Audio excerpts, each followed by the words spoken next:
The road of life is full of mystery and misfortune. With every twist and turn and bend in the road, the unknown always resides. This was no different for Barbara Leverton on the morning of March 1st, 1992. What she discovered this morning, I'm sure it changed her life forever, leaving disturbing images permanently pressed into her mind. Hey guys, Dylan speaking, and welcome back. On today's episode, we'll be exploring the case of Bitter Creek Betty. If you haven't already, please do me a big favor. Hit the like and subscribe buttons, and also don't forget to click that notification bell. You don't want to miss out on any future episodes. Truck driver Barbara Leverton was making her way down Interstate 80 on the morning of March 1st, 1992.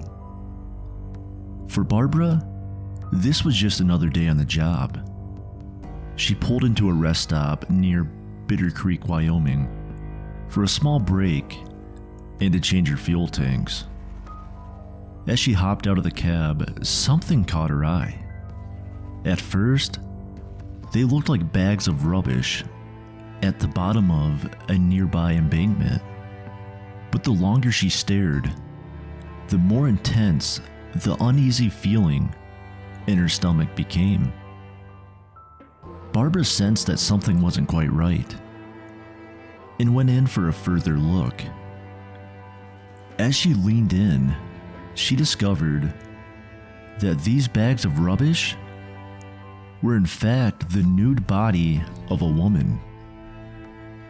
Now Barbara, being a truck driver, had access to a CB radio, so this meant that she didn't need to travel far to use a phone. She quickly jumped back into her cab and called her fellow truckers into action. She asked them to contact the police on her behalf. Luckily for Barbara, it was early in the morning and there were plenty of people active on the CB radio frequencies. And soon enough, the Sweetwater Sheriff's Office arrived on scene. The body that Barbara discovered was then transported back to the Sweetwater County Coroner's Office, where an autopsy was performed. During the autopsy, the coroner found that this woman was white and Hispanic, between the ages of 24 and 32, with black-brown hair and black-brown eyes.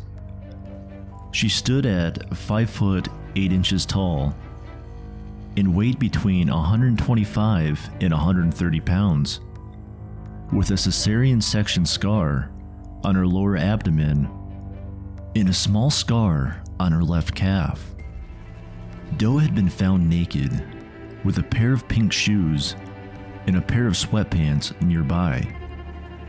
She wore a gold necklace and a gold wedding band on her left ring finger. The coroner also noted that Doe had a tattoo of a rose on her right breast. Investigators hoped that this detail would generate leads that would eventually lead to her true identity. The coroner also stated that her death had been a violent one. He noted that an ice pick or similar object had been forced into her left nostril and had penetrated her sphenoid bone. The coroner also found evidence of strangulation and trauma to her face, jaw, anus, and vagina, indicating that she had been sexually assaulted and beaten. Despite numerous efforts, the Sweetwater County Sheriff's Office has been unable to identify the woman, and she has become known as Bitter Creek Betty. Soon after Doe's discovery, a tip came up about the tattoo, with the tipster believing it had been done possibly by an artist in a tattoo studio in Tucson, Arizona. After investigating this lead, the Sweetwater County Sheriff's Office found the studio and artist responsible for the tattoo, with the studio being located near the Triple T truck stop. The artist underwent hypnosis and recalled that the woman wore a brown pleasant dress with yellow flowers on it and spoke with a distinctive accent. While he was unable to remember her actual name, he did remember that the woman was a hitchhiker. In 2014, there was a major break in the case when DNA obtained from Betty's crime scene matched the DNA found at another crime scene of another Jane Doe just miles away. On April 13th, 1992, a woman who is only known as the Sheridan County Jane Doe was discovered under similar circumstances. Sheridan Doe had been beaten, and her cause of death is listed as blunt force trauma to the head.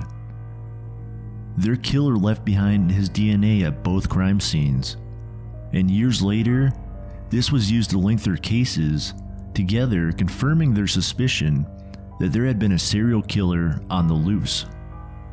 The Sheridan County Jane Doe is described as a white female between the ages of 16 and 21, standing at 5 foot of 5 inches tall and weighing between 110 and 115 pounds, with brown sun-bleached hair and unknown eye color. She was found wearing a light blue and white check midriff shirt which was tied beneath her chest and had several buttons running down the middle. She also wore a 38C light blue lacy bra, size 5 to 6 blue jeans, a wide white plastic belt with silver buckle, and pink bikini cut shoes.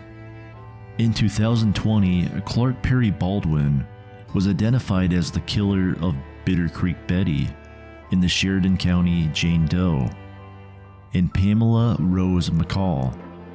Baldwin is currently being held on a $1 million bond, and the case against him is currently ongoing. While we know who killed them, we still do not know who they are. If you have any information about Bitter Creek Betty, you are asked to contact the Sweetwater County Sheriff's Office at 307-352-6720, quoting case number 92-0763. If you have any information about the Sheridan County Jane Doe, you are asked to contact the Sheridan County Sheriff's Office at 307-672-3435, quoting the case number 1992-0119. That is it for this episode. Thank you for listening. If you have any future episode suggestions or would like to contact me directly, send me an email at creepyunsolvedmedia@gmail.com, or you can leave me a voicemail at 814-320-3432.